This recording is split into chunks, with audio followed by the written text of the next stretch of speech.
Good evening. The Indian police that was designed in the year 1861 with the enactment of the Indian Police Act has been an institution that has been the executive arm of the judiciary. The role of the police when it started had been to check revolts, rebellions against the British Crown, the imperial masters of those times.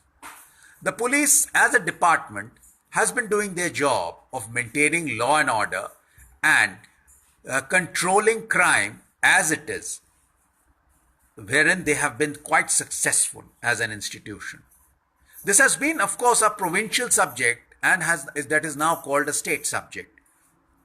With the passage of time and the last 20 to 30 years, the nature of crime has undergone a change, a drastic change. We have seen the coming of coffee posa expenses, the coffee posa offenses and cyber crimes that were alien during the 19th century when the Indian Police Act had been enacted. The crime that has changed requires certain changes in the police department too. Although the police as a force, as an institution, has been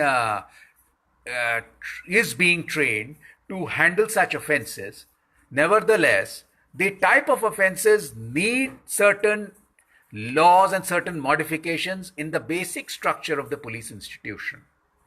Therefore, the police that has remained a state subject needs to be modified and made a concurrent subject. This is a point that has been argued and has been refuted by many political and analysts and thinkers who feel that no, this will not be viable because the state governments may not agree.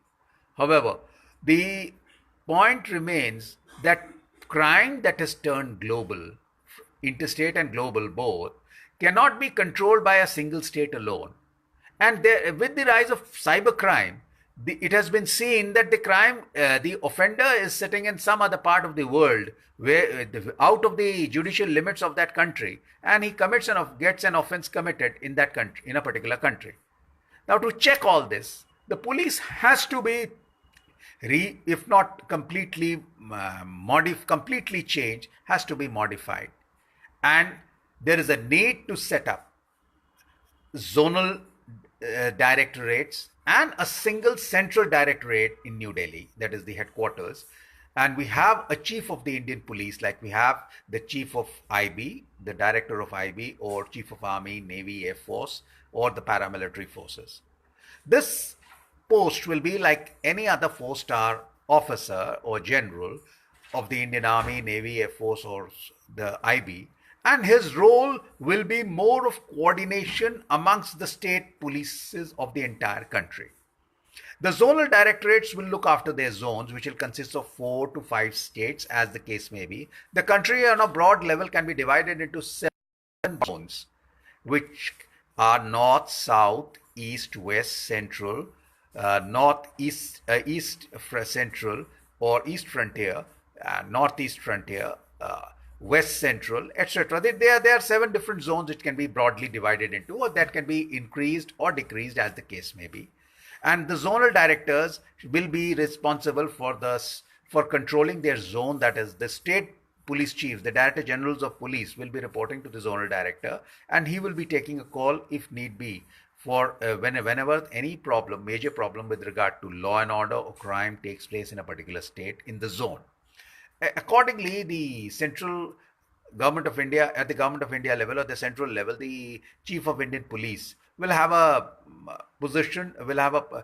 pass to take a call whenever there is any problem in any part of the country that relates to law and order or crime or policing as such. And he will have the modalities of which will need to be worked out by the government of India. Now, up to the state level, that is DGP, the Director General of Police of a state will be accountable to the state government, beyond which, with his promotion as the zonal director or as a part of the staff of the zonal directorate or the central directorate, he moves out of the state level, of the state control, to the center. And he becomes accountable to the Ministry of Union, Ministry of Home Affairs. This is a modification, a development needed in the police department In order to curtail and check crime as a whole, maintain a better law and order, and ensure a more efficient policing within the country.